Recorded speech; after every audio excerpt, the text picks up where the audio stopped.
Hello नमस्कार दोस्तों। Welcome to booster classes. दोस्तों आज का ये वीडियो क्लास 10th के फिजिक्स विद्युत धारा का होने वाला है। विद्युत धारा में हम सभी प्रकार के फॉर्मूले और मुख्य बिंदुओं को देखेंगे, इसलिए हेडिंग भी लगा हुआ है all formula and points of electric current. जैसा कि मालूम होगा इलेक्ट्रिक करंट को हिंदी में ही विद्युत धारा कहते हैं। ये वीडियो ऐसा है कि इससे आपको बहुत सारे ऑब्जेक्टिव क्वेश्चन मिल जाएंगे दोस्तों। एग्जाम में एकदम बहुत सारे ऑब्जेक्टिव क्वेश्चन इस आपको जितना भी यहाँ पे दिख रहा है इससे बहुत सारे ऑब्जेक्टिव क्वेश्चन आते हैं। अगर जो आप क्वेश्चन बैंक खोल के देखेंगे विद्युत धारा में तो बहुत सारे इससे मैच करेंगे। तो पूरा वीडियो को एकदम ध्यान से देखिएगा क्योंकि एग्जाम में आने वाले एकदम है। हम बोल रहे हैं आने वाले हैं तो दोस्तों आएगा, ठीक है, क्योंकि ये बहुत इंपॉर्टेंट पॉइंट्स हैं ये सारे के सारे। तो आप वीडियो को शुरू से लेके अंत तक देखिएगा, बीच में भागेगा नहीं एकदम। अगर जो आपको अच्छा नंबर लाके पास करना है तो पूरा वीडियो देखिएगा। चलिए फिर शुरू करते हैं। देखिए पहला जो पॉइंट बता रहा है परमाणु के 3 मौलिक कण है, इलेक्ट्रॉन, प्रोटॉन, न्यूट्रॉन। इसको आप भली बात याद रखिएगा। और जो लोग दोस्तों लोग पहली बार हो सकता है इसको देख रहे होंगे, उनको लग रहा होगा कि इलेक्ट्रिक करंट यानी विद्युत धारा का केवल मेन पॉइंट बताए हैं। तो नहीं दोस्तों, हम पूरा इसको वीडियो बना करके आपको पढ़ा चुके हैं। कुल मिला के 14 पार्ट बनाया। आप इस चैनल के प्लेलिस्ट में जाइए, वहां क्लास 10th विद्युत धारा का चैप्टर में घुसिए, वहां पे आपको सारा पढ़ाई मिल जाएगा। परमाणु के 3 मौलिक कण होते हैं, इलेक्ट्रॉन, प्रोटॉन, न्यूट्रॉन। पहला पॉइंट याद रखिएगा। दूसरा, परमाणु की प्रकृति विद्युतता उदासीन होती है। ये क्वेश्चन 2 नंबर आपके एग्जाम में कई बार पूछा हुआ है, ठीक है। ये क्वेश्चन नंबर 2 आपके एग्जाम में बहुत बार पूछा हुआ है। क्वेश्चन नंबर 3, इलेक्ट्रॉन पर आवेश का मान कितना होता है? 1.6×10⁻⁻19 कूलम। लेकिन ये ऋण आवेशित होता है दोस्तों। इलेक्ट्रॉन एक ऐसा कण है जो ऋण आवेशित होता है, इसको ध्यान रखिएगा। वह 1.6×10⁻⁻19 कूलम।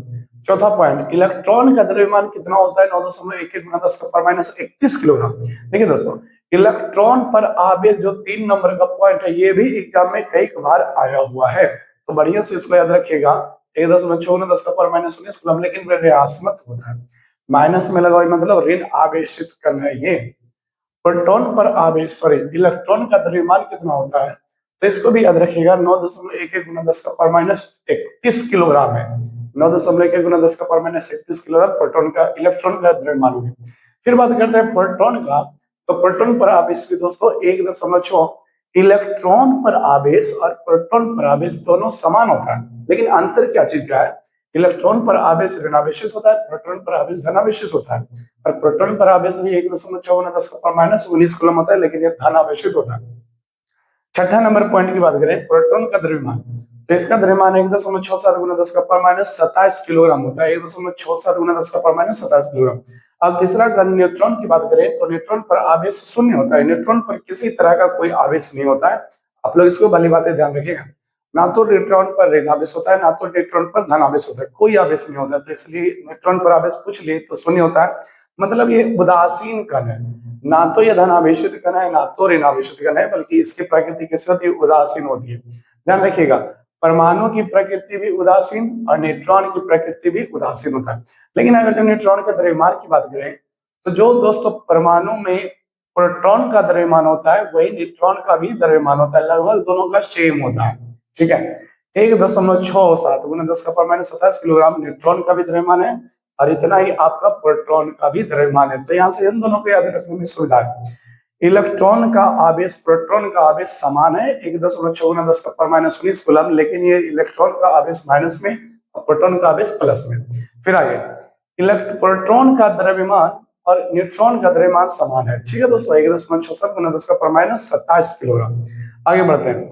9 नंबर 10 नंबर आपके बहुत इंपॉर्टेंट ऑब्जेक्टिव है, ध्यान रखिएगा इसको। 9 नंबर 10 नंबर आपके बहुत इंपॉर्टेंट ऑब्जेक्टिव। 9 नंबर में कहा गया है कांच की छड़ को अगर रेशम के कपड़ा से रगड़ दीजिए, कांच की छड़ लीजिए, रेशम के कपड़ा से रगड़िए, तो कांच की छड़ का इलेक्ट्रॉन रेशम के कपड़ा पे चला जाता है। तीर का निशान से समझिए, कांच की छड़ का इलेक्ट्रॉन रेशम के कपड़ा पर चला जाता है। ये तीर का निशान ये बताता है, ई फॉर इलेक्ट्रॉन होता है। वहीं 10 नंबर बताता है दोस्तों कि एवोनाइट की छड़ को, किसके छड़ को? एवोनाइट की छड़ को आप ऊन के कपड़ा से रगड़ेंगे। 9 नंबर 10 नंबर। 9 नंबर में कांच की छड़ को रेशम के कपड़ा से रगड़िए, 10 नंबर में एवोनाइट की छड़ को ऊन के कपड़ा से रगड़िए। जब कांच की छड़ को रेशम के कपड़ा से रगड़िएगा तो कांच की छड़ का इलेक्ट्रॉन रेशम के कपड़ा पे जाता है, लेकिन जब एमोनाइट के छड़ को ऊन के कपड़ा से रगड़िएगा तो ऊन के कपड़ा का इलेक्ट्रॉन रेशम कांच की एमोनाइट के छड़ पर आता है। ध्यान रखेंगे, यहाँ प्रोसेस उल्टा चलता है। कांच के छड़ को रेशम के कपड़ा से रगड़िएगा तो कांच के छड़ का कुछ इलेक्ट्रॉन रेशम के कपड़ा पर चला जाता है, जिसके कारण कांच का छड़ धनावेशित और रेशम का कपड़ा ऋणावेशित हो जाता है। लेकिन वहीं उल्टा काम कब होता है, जो एवोनाइट की छड़ को ऊन के कपड़ा से रगड़ेंगे तो ऊन के कपड़ा का इलेक्ट्रॉन एवोनाइट की छड़ पे चला जाता है, जिसके कारण ऊन का कपड़ा धनावेशित हो जाता है आवेश, और फिर एवोनाइट की छड़ जो होता है ऋणावेशित होता है। इसको हमने विस्तार से बताया हुआ है दोस्तों, आप चाहें तो विद्युत धारा के प्लेलिस्ट में जाके पहला वीडियो देखिएगा, उसमें एवोनाइट के बारे में, कांच की छड़ के बारे में, रेशम के कपड़ा, उनके कपड़ा, सब चीज डिटेल्स में बताया गया। ठीक है, यहाँ पे हम बस बहुत कम समय में आपको ज्यादा कंटेंट देने वाले हैं, इसलिए थोड़ा फास्ट कर रहे हैं। ठीक है दोस्तों, आज कोई बड़ी बात नहीं है, पूरा वीडियो आपको पढ़ा दिया गया। 11 आवेश का एसआई मात्रक क्या होता है, कूलम होता है। बहुत वीवीआई क्वेश्चन है 11 नंबर। आवेश का एसआई मात्रक क्या होता है दोस्तों, कूलम होता है। 12 नंबर, एक कूलम आवेश के स्थानांतरण में इलेक्ट्रॉन की संख्या कितनी होती है, 6.10 इलेक्ट्रॉन। ये 12 नंबर 11 नंबर एकदम इंपॉर्टेंट। वो सकते हैं ये पूरे वीडियो में हर पॉइंट्स आपको इंपॉर्टेंट है दोस्तों, एकदम इंपॉर्टेंट है, इसको आप स्किप नहीं कर सकते हैं, एग्जाम में आता ही आता है। एक कूलम आवेश के स्थानांतरण में इलेक्ट्रॉन की संख्या कितनी होगी, 6.25 6.25 इलेक्ट्रॉन। अब चलिए पॉइंट नंबर 13 को देखते हैं।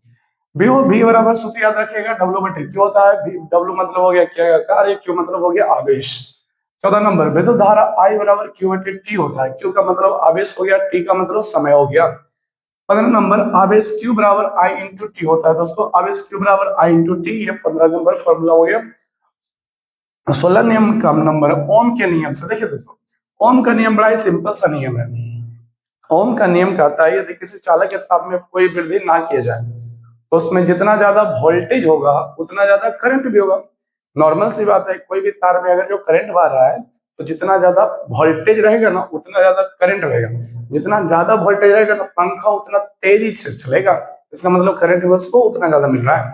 तो ओम के नियम से समीकरण जो बनता है V बराबर I इंटू आर बनता है, जहाँ आर को क्या बोलते हैं, चालक का प्रतिरोध कहते हैं। 17 नंबर पॉइंट की बात करें तो प्रतिरोध R बराबर V बटे I सूत्र होता है, प्रतिरोध R बराबर V बटे I। 18 नंबर आया दोस्तों, प्रतिरोधकता। प्रतिरोधकता को रो से सूचित करते हैं, R इंटू ए बटे एल। एल मतलब क्या हो गया, तार की लंबाई जिसे करंट पाएगा। ए का मतलब हो गया तार के अनुप्रस्थ काट का क्षेत्रफल।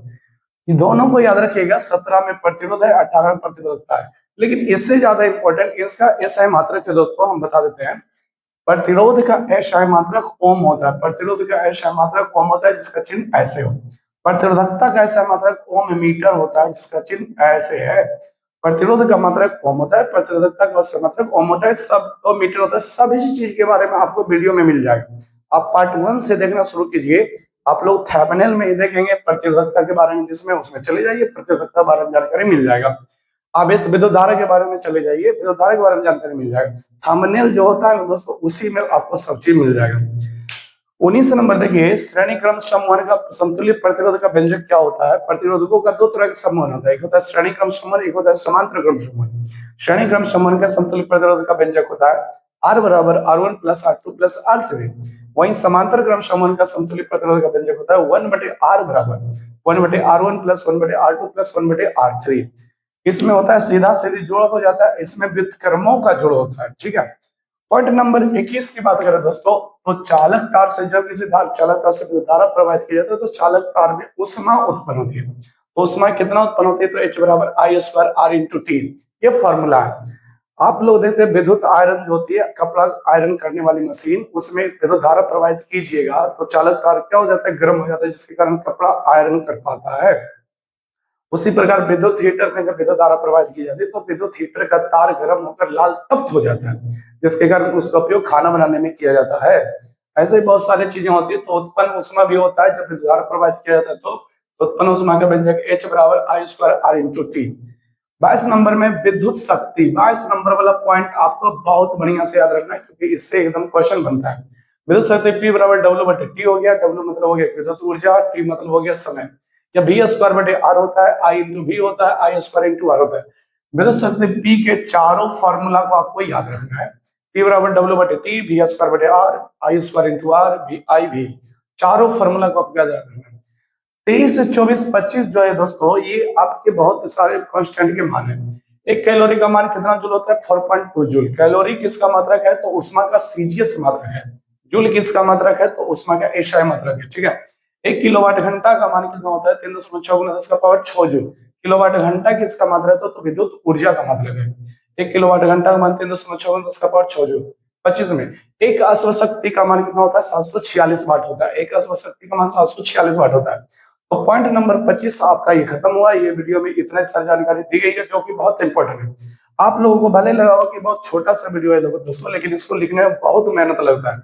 इसको पूरा कवर करने में, खोज करने में बहुत समय लगता है। तो मेरा मेहनत बेकार नहीं जाने दीजिए। आप लोग निरंतर पढ़ते रहिए, और अच्छा लगा वीडियो तो लाइक कीजिए, दोस्तों में शेयर कीजिए, और सब्सक्राइब करना एकदम ना भूलें। मिलते हैं नेक्स्ट वीडियो में।